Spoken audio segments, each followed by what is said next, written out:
They laughed louder when she walked away. They mocked her scars. They called her burnt toast under their breath. And they thought she didn't hear. But she did. And she was recording. In a small Texas diner, hidden in the slow rhythm of clinking plates and stale coffee, a storm was quietly forming. Not the kind you hear before it hits. This one brews in silence, behind eyes that have seen too much, in hands that have healed the wounded, and in hearts that refuse to break. This is the story of Sierra Blake, and this time, the underestimated one had all the power. The morning had started like any other. Locals trickled in, menus flopped open, and the smell of bacon did its job, pulling people out of half-sleep. Sierra Blake moved from table to table with practiced ease. She wasn't new to this, neither to serving coffee nor to enduring stares. Sierra had scars, visible ones. A long, jagged mark crossed one side of her face and disappeared beneath her collar. Some looked away, some whispered, and others, like the group of executives at Booth 7, leaned in. Emerson and his entourage entered the diner like they were walking into a boardroom. Clean suits, louder laughs, and that smug air of men who'd never been told no. They were celebrating a new contract, or maybe just celebrating themselves. When Sierra approached to take their orders, the jokes began, low at first, the kind meant to sound innocent but bite like knives, then louder. Is that a war wound or a makeup fail? She looks like she fell face first into a toaster. They laughed. Sierra didn't. She nodded politely, scribbled their orders, and walked away.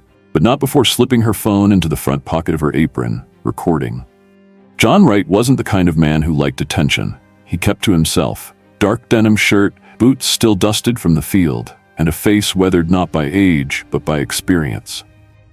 He'd stopped in the diner for a late breakfast, expecting no more than a hot plate and a few minutes of peace. But instead, he found himself watching something unfold that tugged at a part of him he hadn't felt in years. At first, it was just background noise, laughter, the kind you hear when people mistake cruelty for humor. But it sharpened when he saw where it was aimed. He looked over and saw Sierra, chin high, eyes steady, moving with quiet grace as the executives at Booth 7 tossed their comments like knives. It wasn't just the words that caught John's attention. It was the way she absorbed them. Not with shame, not even with anger, but with control. Then he noticed the tattoo. Faded, partially hidden under the edge of her sleeve. The coiled serpent around a staff, unmistakable to anyone who'd served in combat medicine. But what stood out even more was the unit number beneath it. He recognized it instantly. The 14th Combat Medical Division. Kandahar, 2012. John had been stationed nearby. Different unit, same hell. It hit him then. This woman had seen more death than any of the suits jeering at her could ever imagine. She'd worked in field hospitals where the air reeked of blood and burning sand. And now, she was pouring coffee for men who'd never held a rifle, let alone stitched a torn artery under fire. But Sierra wasn't trying to be seen. That's what struck John the most. She wasn't correcting them. She wasn't pleading. She was collecting, observing. Not out of fear, but strategy. He shifted in his seat, suddenly aware that he wasn't just watching a woman being disrespected. He was witnessing someone biding her time. The calm before a storm no one at that booth was ready for. And though John had long since stopped getting involved in other people's battles, he knew this wasn't someone who needed saving. This was someone who had a plan. The shift dragged on, but the group in Booth 7 had no intention of leaving quietly. Emerson, emboldened by the attention of his colleagues, began treating the diner like his personal stage, tossing cruel remarks like confetti, hoping to make someone laugh, even if it came at Sierra's expense. Ever think about modeling? He jeered as she refilled his water. Maybe for a horror flick? The laughter that followed was guttural, sharp. Sierra didn't respond. She didn't flinch. Her hands remained steady as she poured, her voice unshaken as she replied with a calm, "Is there anything else I can get you, sir?" But inside, she was cataloging everything, word by word, voice by voice. She had adjusted her phone earlier, set it to record continuously now. The screen was off, but it was listening. And so was she. By the time Emerson started commenting on how people like her weren't good for business, Sierra had already memorized the name of his firm, subtly mentioned in their earlier bragging. Tristone Partners. They talked openly, carelessly about internal policy, about avoiding hiring damaged women, and their preference for candidates with clean records and cleaner skin. It wasn't just ignorance anymore. It was evidence. Each jab was another line added to a growing case file. Each insult, a new thread in a larger web Sierra was spinning. The more they talked, the more they revealed, unaware that the woman they thought was powerless was collecting the very rope they'd used to hang themselves.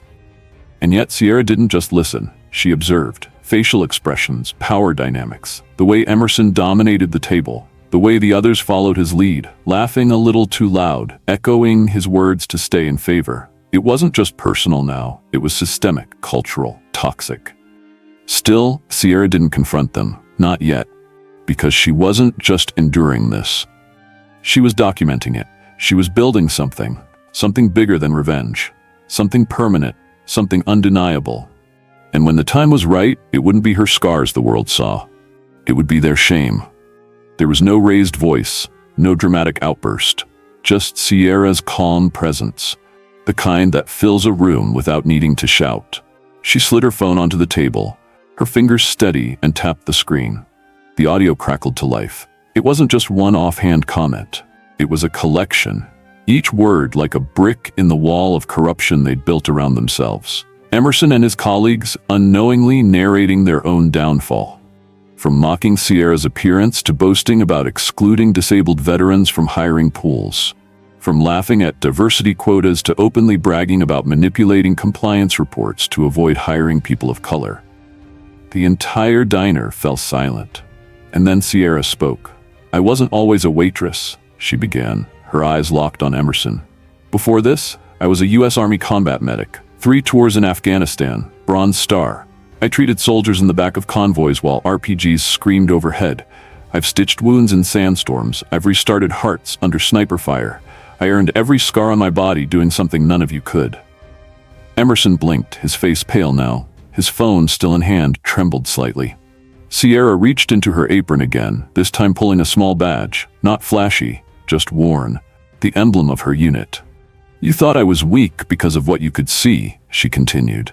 "But it's what you didn't see that makes me dangerous." Across the room, John Wright stood quietly, his gaze locked on Sierra with the silent reverence only soldiers give to one another. He didn't speak. He didn't need to.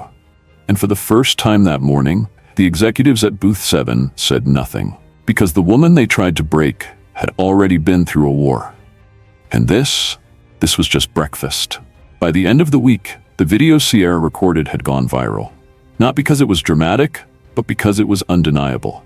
The footage didn't need commentary. It needed no edits, no music, no hashtags, just raw truth, spoken between bites of breakfast and sips of arrogance.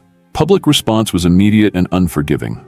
Emerson's company, Virellon Technologies, had prided itself on innovative leadership and inclusive workplace culture. Within 48 hours, that image crumbled. Investors began pulling out. A leaked internal email confirmed that 2 major government contracts, both of which explicitly required diversity compliance, were terminated. Shareholders demanded answers. Emerson offered silence. Or worse, denial. A press release attempted damage control, framing the incident as a misunderstood personal interaction in a private setting. But the world had already made up its mind, and this time it stood with the waitress. Within 2 weeks, the board of directors voted Emerson out.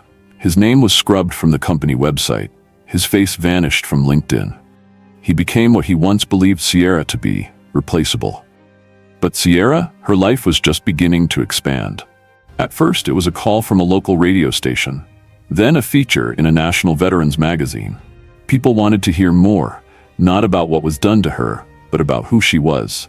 She spoke not with bitterness, but with unwavering conviction. She didn't ask for sympathy, she demanded justice. Her words cut through interviews like a scalpel, precise, clear, and necessary. She created a nonprofit initiative, Operation Reclaim, aimed at connecting veterans, especially women and people of color, with legal and psychological resources to help mitigate hostile work environments. Within its first month, it had over 12,000 sign-ups. Sierra wasn't just healing herself. She was giving others the tools to fight, not with fists, but with facts, with truth, and with unity.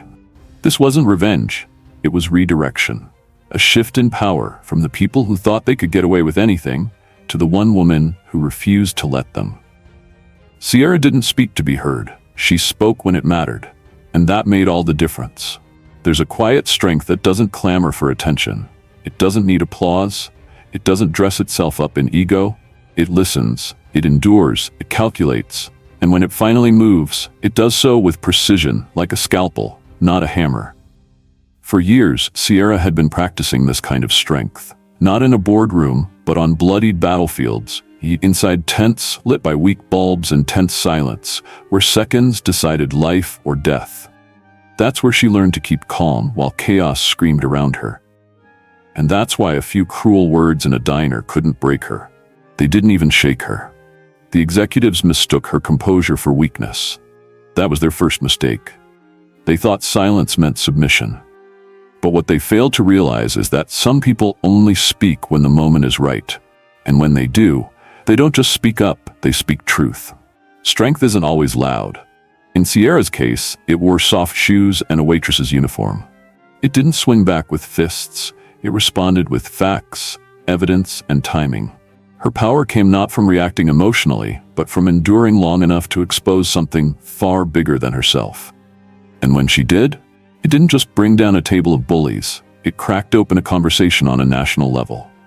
Because strength like Sierra's doesn't just defend itself, it protects others too. Let's pause here, because what comes next isn't just about what she did. It's about what her actions inspired. How one moment in a dusty diner echoed far beyond those four walls, changing policies, changing minds, and changing the very idea of who we call a hero.